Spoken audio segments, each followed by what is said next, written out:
Good afternoon, everyone. You're listening to Red Pill 78. I am the Corruption Detector, and this is your Red Pill News.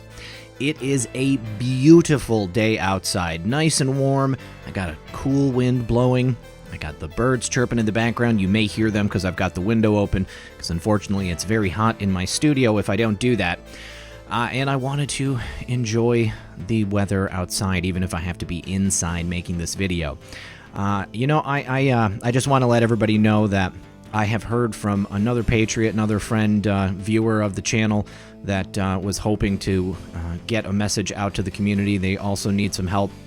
So I think what I'm going to start doing is, if you find yourself in a position of need and you are a viewer and you send me information about yourself, I'm going to start doing that on a regular basis, helping people out and putting that information out there, because I know not everyone has the same reach that I do. And I've certainly been in a spot where I needed help from friends, and I greatly appreciated it when people were willing to assist me and getting information out there, even if it's just for prayer, whatever it is. I'm going to go ahead and help out the people who support the show. And that means that anybody that watches the show, if you are interested in having me get a message out, I'm going to make sure that I do this on a regular basis. So please don't hesitate to get in touch with me, guys, and I'm happy to help you out with that. We've got a lot of great stories for you today. D-Class is coming. The deep state is freaking out. A couple of quick things here from Judicial Watch on the Orr family, Bruce and Nellie. Then we've got several bits of information about that D-Class, and then even more coming up. So please don't change that dial. We'll be back real quick after a word from my sponsor. With the many threats we face today, like the caravan amassing in Central America, widespread reports of human trafficking across the country, and the seemingly uncontrollable rise of socialism, the future of America is not promised, and neither is your safety. One of the best things you can invest in for your home protection is a Patriot flashlight. You'll never waste money on batteries again. The Survivor Tactical Flashlight is solar-powered. It lights up the darkest of nights with the powerful 500-lumen flashlight that can be seen from miles away. It features a life-saving emergency strobe light setting along with 4 more unique lighting modes. And you can charge your phone anywhere, anytime with the Survivor's USB port. Other features include a compass, rope and wire cutter, solar-powered recharging, high and low beam LED modes, a glass-breaking hammer, all while remaining lightweight and durable. Satisfied users have reported this flashlight to be an all-in-one lifesaver and wouldn't go anywhere without it. It's lightweight but very durable, compact but great for handling all emergencies. Patriot Flashlight is the perfect gift for you and your family. There's a limited supply available, and this is the very last chance to get yours at a discount before they sell out. Take advantage now and give you and your family the gift of night protection. Visit patriotflashlight.com and use code REDPILL20 for 20% off.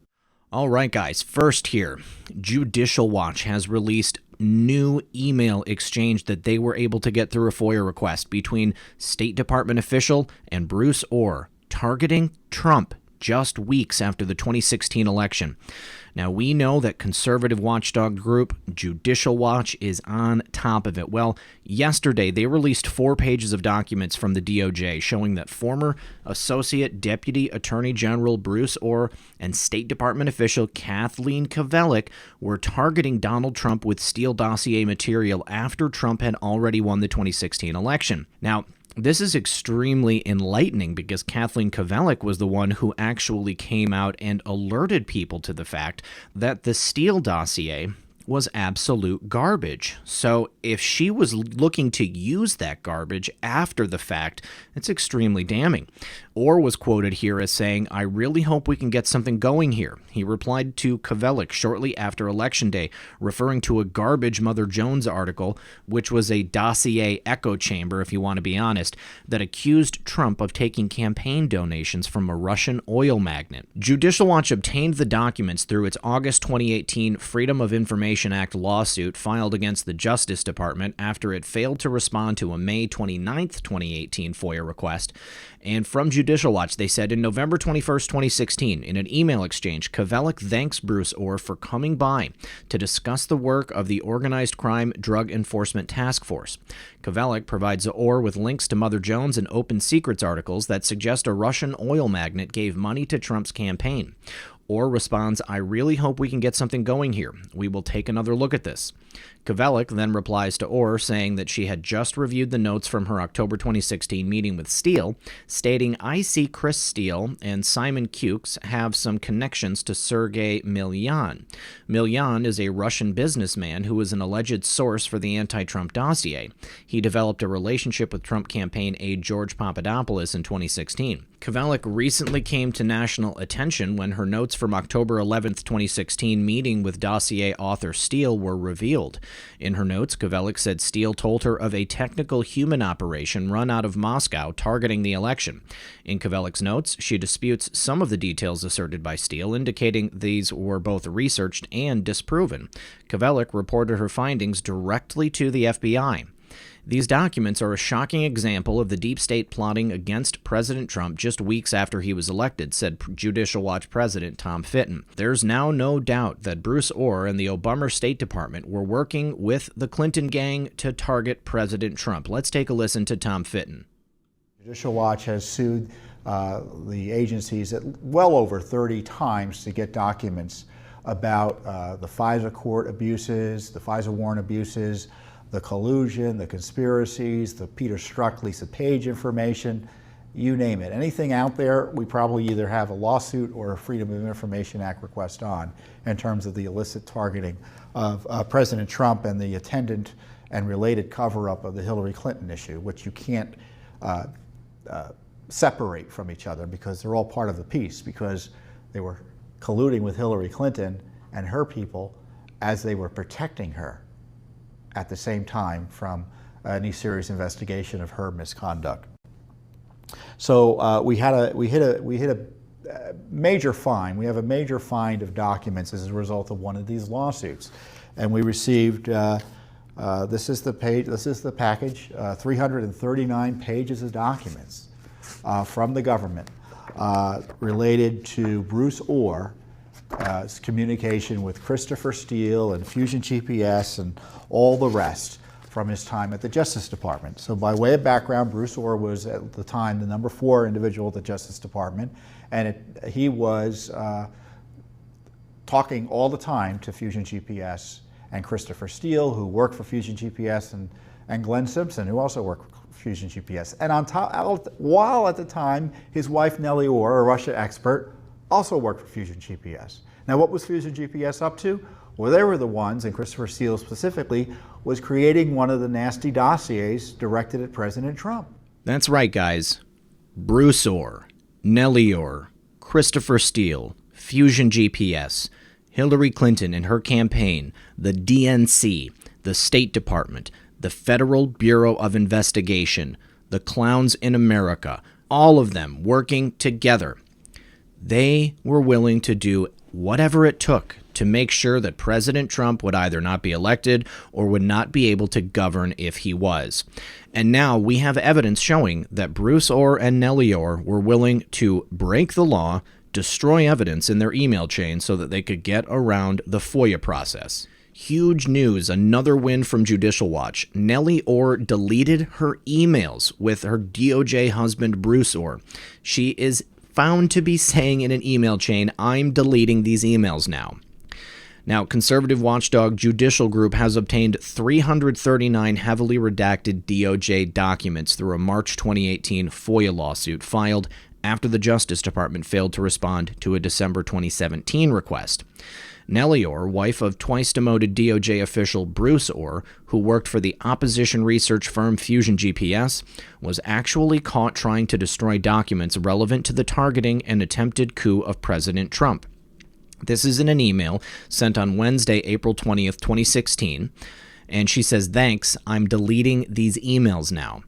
Nellie Orr's email has the same subject line as an email exchange with the subject line, "Analyst Russian Organized Crime, April 2016, in which Bress initiates a discussion with Bruce Orr and his top aide, Lisa Holton, proffering some Russian analysts to discuss a variety of topics with Orr, Holton, and other DOJ officials.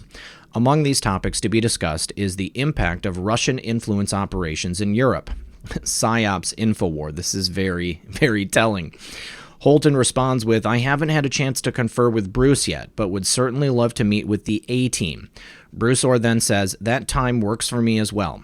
Bress then provides the personal details and passport numbers of the German analysts who will be meeting with Holton and Orr. Holton tells Bress that the Orrs would like to host the German delegation for dinner and notes that Joe Wheatley and Ivana Nizic, a husband-wife team of DOJ organized crime prosecutors and friends of the Orrs, would like to join them as well.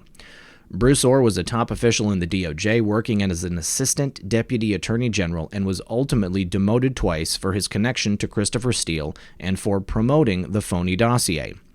Bruce Orr's wife, Nellie Orr, was contracted by Oppo research firm Fusion GPS to assist in cultivation of opposition research on Trump, and her hubby, Bruce, passed along Hillary Clinton DNC-funded dirt to the FBI. The phony Hillary-funded dossier was eventually used to obtain the FISA warrants on Trump campaign aide Carter Page.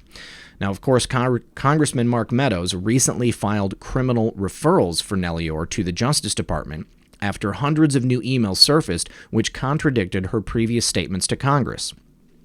A series of hi honey emails from Nellie Orr to her top DOJ husband Bruce Orr surfaced and suggested that the Hillary-funded Oppo research was being funneled into the DOJ during the 2016 election through a back channel between the happily married Orr couple. This email is disturbing and suggests documents relevant to the improper targeting of President Trump were destroyed. Of course they were destroyed, and I'm not surprised at all. I would say that the only way that we knew about this is because Judicial Watch has been doing such tremendous work. Unfortunately, we've got a history in the United States government from various administrations, people employed within the DOJ and the FBI and other intelligence agencies destroying evidence because they think that they can act with impunity, that they are willing and able to do whatever they want if it furthers their own ends. Well, thank God we now have John Durham, John Huber, Bill Barr, people who are actually interested in upholding the true rule of law here in America.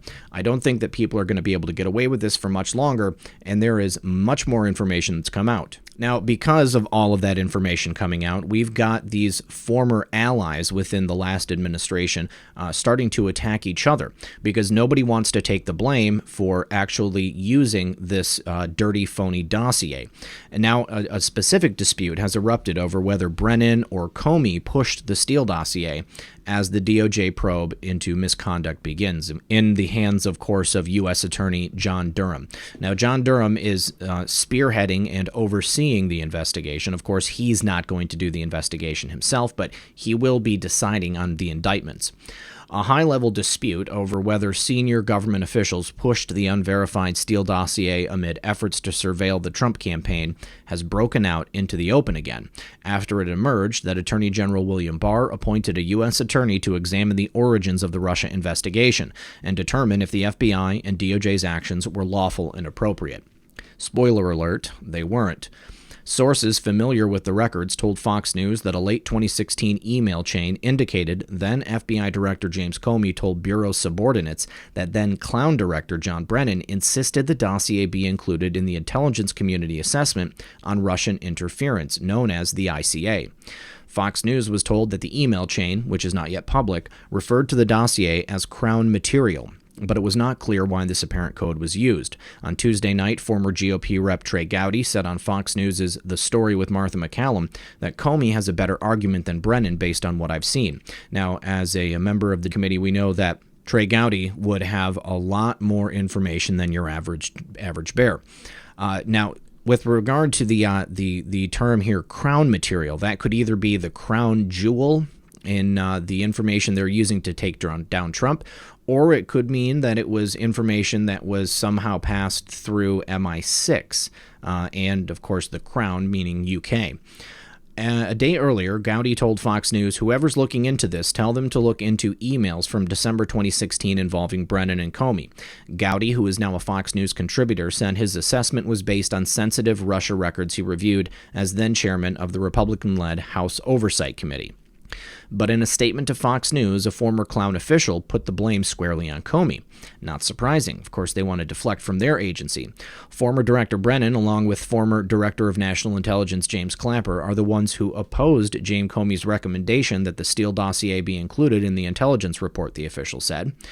They opposed this because the dossier was in no way used to develop the ICA, the official continued. The intelligence analysts didn't include it when they were doing their work because it wasn't corroborated evidence. Therefore, it wasn't used and it wasn't included. Brennan and Clapper prevented it from being added into the official assessment. James Comey then decided on his own to brief Trump about the document. Fox News has reached out to Comey's legal team twice and provided the statement from the former Clown official, but did not receive a reply on the record. In March, Republican Senator Rand Paul leveled similar allegations on Twitter, citing a high-level source who said Brennan had insisted that the unverified and fake Steele dossier be included in the January 2017 ICA. Clapper previously testified that the dossier was not ultimately used in the ICA. News that Comey had briefed Trump personally on the dossier before the inauguration, purportedly to warn him of potential blackmail threats, or perhaps to threaten him in a manner of way, leaked within days and opened the door for media outlets to publicize the dossier's lurid claims. Whether the FBI acted appropriately in obtaining the Foreign Intelligence Surveillance Act warrant on Trump campaign aide Carter Page is now the subject not only of U.S. Attorney John Durham's new probe, but also the ongoing review by Justice Department Inspector General Michael Horowitz. U.S. Attorney for Utah John Huber has been conducting his own investigation separately, although details of his progress were unclear. I think they are keeping those under tight wraps because the information that John Huber is going to be getting involved with is highly explosive. As one example, in its FISA application, the Bureau repeatedly and incorrectly assured the court in a footnote that it does not believe British ex-spy Christopher Steele was the direct source for a Yahoo News article implicating Page in Russian collusion, and instead asserted that the Yahoo article provided an independent basis to believe Steele. Of course, we now know that that is absolute fiction. Steele has told a British court that he briefed multiple news operations during the fall of 2016, including Yahoo News. Gowdy's remarks echoed Republican Senator Lindsey Graham, who told the Fox News Sunday Morning Futures this past weekend that he was pushing to declassify documents that would expose the FBI's poor efforts to corroborate the dossier. There's a document that's classified that I'm going to try to get unclassified that takes the dossier, all the pages of it, and it has verification to one side, Graham said. There really is no verification other than the media reports that were generated by reporters that received the dossier. Graham cited a report from the Hill's John Solomon that the FBI was told expressly that Steele, the Bureau's confidential informant, had admitted to a State Department contact he was keen to leak his discredited dossier for purposes of influencing the 2016 election. Deputy Assistant Secretary of State Kathleen Kovelik's written account of her meeting with Steele on October 11, 2016, was sent to the FBI prior to the Bureau's FISA warrant application to monitor Page, according to records unearthed in a transparency lawsuit by Citizens United. Now, considering the fact that Christopher Steele was a former MI6 agent, considering the fact that he is British, I think it's very possible that the Crown material is referring to the fact that it's coming from a British source. But it's also possible that James Comey thought that it was so good that it was the crown jewel and it needed to be included because it was so damaging potentially to President Trump. Of course, knowing that this was all fake, phony, and just complete fiction, President Trump was never worried about it. I think that President Trump probably was fairly offended at the idea that people would intimate he was willing to bring ladies of the evening into a hotel room. Unfortunately for the wrong side, none of that information was true, and therefore it really had no bearing on President Trump or his base. We all knew from the very beginning that it was absolutely and not any way true or reputable. Now, Laura Ingraham, this is from my friend Methods, Laura Ingraham has been speaking with a high-placed source within the White House, and she is hearing that the president is going to be looking to declassify everything next week. Let's take a listen. We hear tonight, I heard today from a high-placed White House source that the president may be looking to release and declassify all the relevant documents leading up to the start of the Russia probe next week. But I heard he's going to give them to Attorney General Barr to review. Well, I've been hearing that for a long time. Well, apparently it's next week. Well, that's what my source tells me. That'll be interesting. It certainly will be interesting. And yes, we have been hearing this for some time, that the president was going to be declassifying. As I've stated previously, it is a foregone conclusion. President Trump will certainly declassify this information. But as I've also said, he needed to do it at the right time for maximum impact. We are having a perfect storm occurring right now in front of our very eyes. All of these different pieces coming together. It's happening as we speak. It had to go this way. It had to be a complete and methodical operation. Without all of these pieces playing together at the exact same time, it would have fallen on deaf ears, and it would not have been able to completely absorb the news cycle. Now, once the declass happens, the left will have absolutely no choice but to follow it and to include it in their information. They might try to spin it as a political hack job or some type of attack from President Trump. However, they're going to fail, because this information is the most explosive and damning piece of news to come out in decades. Now, the ramifications of Spygate, of course, are not going to be limited to the United States of America. The Italian government is now purging their own intelligence agencies. Methods found this tweet from someone in Italy, Giulio Occhionero, saying that there has suddenly been the request of resignations from 6 deputy directors of intelligence agencies in Italy. And everybody there knows it's all about Spygate and Trump sabotage.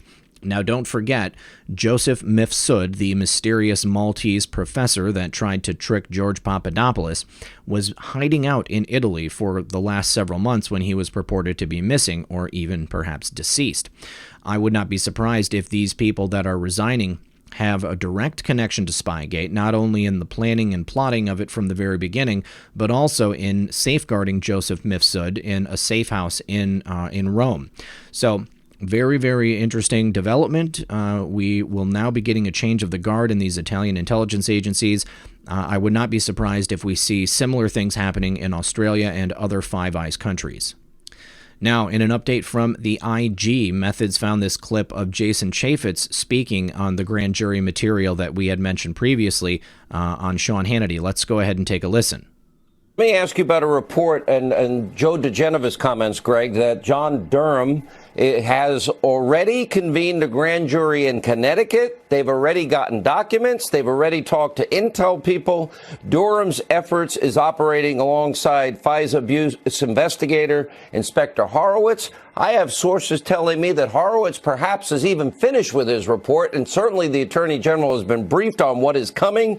And according to Joe DeGeneva, Horowitz has determined 3 of the extensions against Carter Page and spying on the Trump administration were illegally obtained, and on the brink of finding that the first FISA application was completely illegal.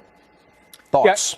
Yeah, I think Joe's right. I think there'll be almost a separate part of the IG report based on the lies and deceptions and concealing of evidence to the FISA judges. But, you need a U.S. attorney, because the inspector general can only uncover evidence that he has access to, and people who are still employed by the government. You need a U.S. attorney like Durham to be able to subpoena people, to haul them in front of a grand jury. And I suspect there is a grand jury, and they're well on their way to potential criminal indictments. In my view, as we've been told previously, you never broadcast your moves. I don't think that John Durham's official presence would have been announced were it not for the fact that his investigation was essentially already completed. They've had this evidence, and they have most likely been working on it, if not for months, then perhaps up to a year or more. So the IG has been working all of this time. John Durham has his own team. All of that information has been concluded with the IG and then been passed over for the actual indictment process to John Durham and his team there. So I think that they announced John Durham's presence because at this point it is too far gone for these people to do anything. They've got everything. They're going to now bring it out, and the grand juries have been convened. The indictments have been given. They are sealed. They will be unsealed, and these people are going to see justice. Now, on the timeline of D-Class and people coming and going within the Justice Department, we were given this timeline back of May of 2018 in Post 1439. First is Rod Rosenstein in the kill bracket, so that's taking out Rod Rosenstein. And then the question, who is Ed O'Callaghan? And then acting. Ed, D-Class, then Paine, enjoy the show. Well, Rod Rosenstein was forced out. O'Callaghan was listed as the acting Deputy Attorney General. And then Ed is out, and then the D-Class, and then the Paine. Well, Jeffrey Rosen was up for confirmation for that Deputy Attorney General spot. And guess who was confirmed today as the Deputy Attorney General? This lends a lot of credence to the idea that the D-Class will be coming within the next week. So everybody, keep your eyes open. It's happening. Now, many of us are aware of John Brennan's former political persuasions, but would it surprise you to learn that Jim Comey also voted communist? This is bombshell evidence here. The heads of Obama's FBI and Clowns in America both voted for communists during the Cold War, yet were somehow able to move up the ranks within the same U.S. intelligence community that it had spent decades fighting that very ideology. Journalist Paul Sperry noted on Wednesday that former FBI Director James Comey admitted in a 2003 interview to having voted communist before casting his ballot for Jimmy Carter in 1980. This is the tweet from Paul Sperry right here. He says, WTF. Former FBI Director James Comey started out as a communist, like former clown director John Brennan did in the 1970s. I'd moved from communist to whatever I am now, Comey told New York Magazine in 2003. In college, I was left of center, Comey told New York Magazine, and through a gradual process, I found myself more comfortable with a lot of the ideas and approaches the Republicans were using. He voted for Carter in 1980, but in 1984, I voted for Reagan. I'd moved from communist to whatever I am now, not even sure how to characterize myself politically. Maybe at some point, I'll have to figure it out. Of note, Comey's wife and 4 daughters were all giant Hillary Clinton supporters who wanted her to win really badly.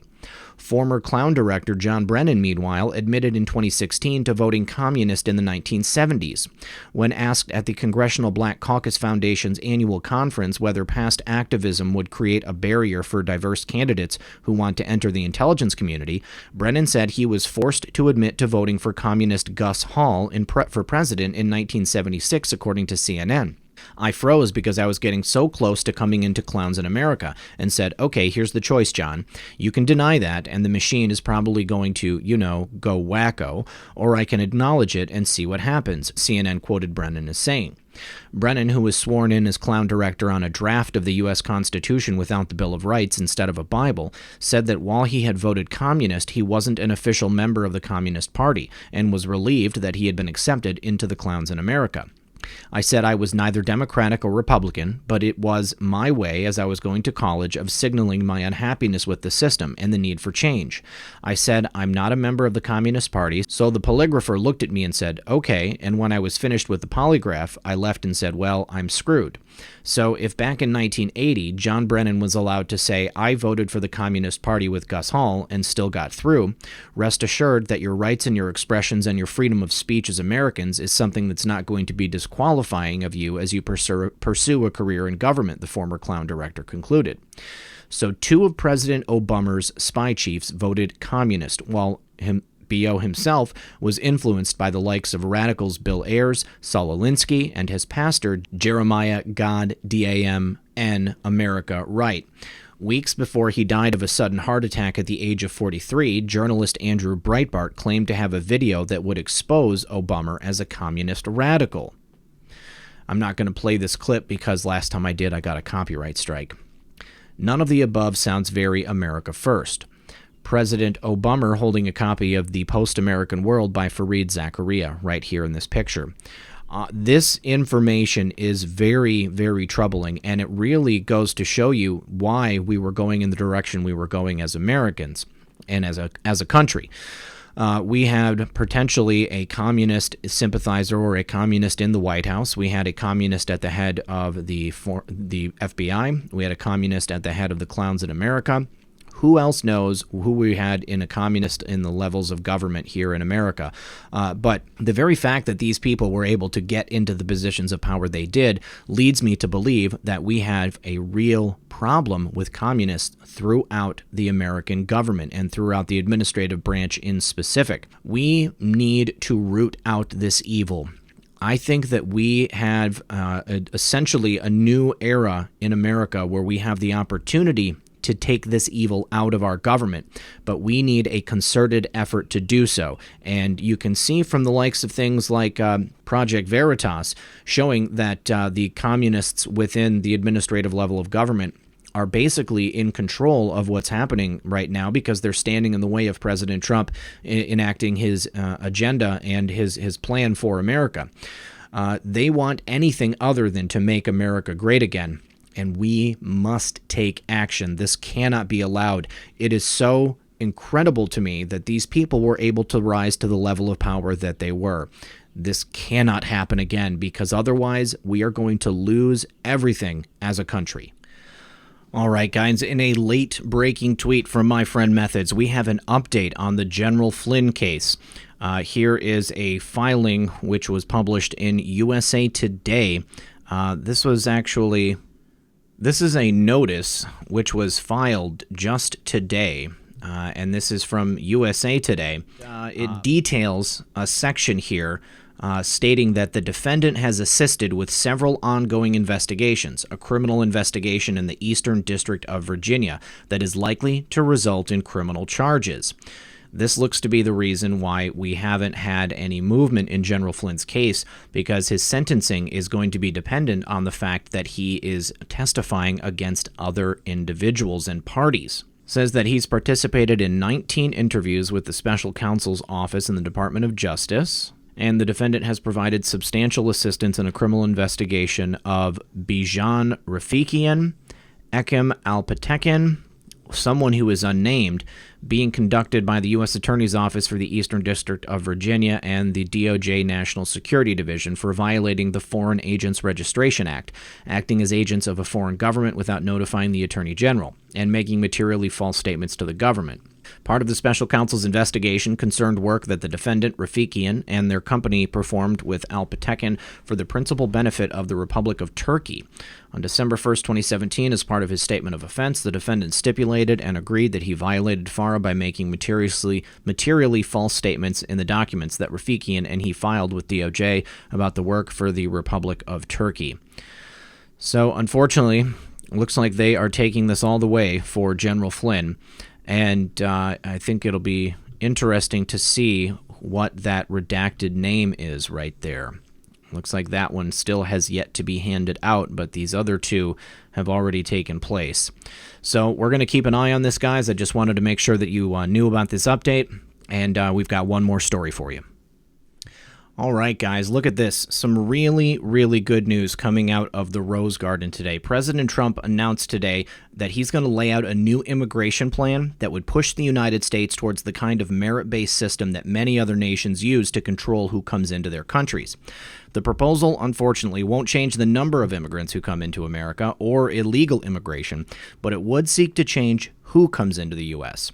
President Trump announced this today at 2:30 in the White House Rose Garden.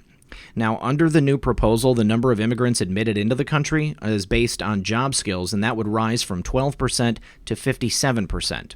In order to make room for more merit-based immigrants, the percentages of people allowed entry because they have family here would drop from 66% to 33%. In addition, the number allowed in via claims of asylum would also be cut from 22% to 10%. During the last couple of years, I've heard a lot of people try to explain the president's immigration policy, a senior White House official told reporters. And a lot of what people say is not reflective of what he says to his team and to us. What we've put together here is the president's immigration policy. The number of legal immigrants, though, would stay at about the same level, about 1.1 million per year. If you look at our immigration system, it's basically a coat of paint on top of a coat of paint on top of a coat of paint. What we want to do is sand it down, a senior official said to about 24 reporters at the White House on Wednesday. The plan calls for elimination of the diversity lottery system that currently admits about 55,000 people a year from underreported countries. from underrepresented countries, and the streamlining of the asylum system. Family unification will prioritize spousal and parental relationships, another long-held Trump priority. The proposal calls for 3 high-skilled immigrant categories recognizing extraordinary talent, professional and specialized vocations, and exceptional students. Applicants in each category would gain points if they achieve certain benchmarks, such as passing U.S. civics and English proficiency tests, a health screen, and a criminal background check. The point system would also reward offers of employment, youth and educational and vocational certifications. There additionally would be points awarded for diversity to those from countries with historically low rates of immigration, though that qualification alone would not allow for entry. We think this is an all very pro-immigrant, moving away from the Byzantine bureaucratic system that we have today, and instead laying out very clear objectives and metrics as a country. You want to come to the U.S.? Here are the markers you have to hit, and we think they are all pretty attainable, one official told reporters. Another official said Trump has been personally involved in the planning, the Washington Post reported. This is his proposal, said a senior official who, like others in this report, spoke on the condition of anonymity to discuss private conversations. He's been intimately involved in crafting it. We've shown him kind of where some of the criticism might come from the right, and his response is, I'm happy to talk with them and I'll convince them of why this is the right thing. While Democrats control the House, and some political pundits say the new plan will be dead on arrival, Representative Steve Scalise, Louisiana Republican and House Minority Whip, said the proposal may find some moderate Democratic supporters, and he said the system now is highly flawed. Right now, we've got some of the dumbest laws on the books. If we educate somebody in America to be a computer scientist or engineer, we force them to leave the country to compete against us while we've got the visa lottery, Scalise said on Fox News' Ingram Angle. Why don't we flip that narrative, Scalise said. I think that's a great idea, Steve Scalise, and I think that President Trump has a great start here to overhauling our immigration system. Of course, it is going to have to pass through both Democrats and Republicans, and there's a large chance that the Democrats are just not going to play ball, and there's a very large chance that it won't go any farther than Congress. But I think that we have to start somewhere. The Democrats are going to have to get on board with this at some point, and perhaps in 2020 we're going to see enough of a changeover where we're going to have full Republican control of everything and we can get our agenda pushed through. Perhaps by that point also, it'll be very obvious to the Democrats that if they're fighting against President Trump, they are actually fighting against the will and the best interests of American citizens. That can only last for so long. At some point, even the crazies on the left are going to have to see this, and they're going to have to get on board with what's happening here. But either way, we need to do something about our American immigration system. And I think that we also need to make sure that we are not incentivizing people to come here and live off the hard work of taxpayers that are already here. We also need to make sure that illegal immigrants cannot come here and survive by using fraudulent Social Security numbers. That is a huge problem. The IRS wastes tens of thousands, if not millions of dollars handing out false refunds to people who don't even have children living in their homes. This is a known problem. This is something that the IRS has decided not to address. Well, I think that somebody needs to address it, and if President Trump doesn't know what's going on, he needs to be told. All right, guys. Now, finally, I wanted to go ahead and share with you the GoFundMe page for one of my viewers, Q Phenomenon at QAnon at Anon17Q. This is Jesse. Jesse's a great guy. We've been in contact for a long time here on the channel. Him and his father watched the video together. Jesse takes care of his elderly father. His father is a veteran, and Jesse and his dad are struggling right now. So I promised him that I would help out by sharing this with the viewers. If you guys are able to help Jesse in any way, whether it's prayers or just sharing this post or donating, then I welcome you all to do that. I know personally how difficult it can be when you're struggling to make ends meet in the world. And I think that we have a great community here, so we have an opportunity to help each other.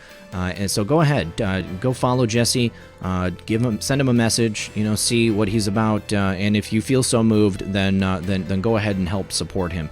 And like I said, that could be prayer, that could be sharing this post, or that could be donating on the GoFundMe. We've already had several beautiful patriots helping him out on that GoFundMe page.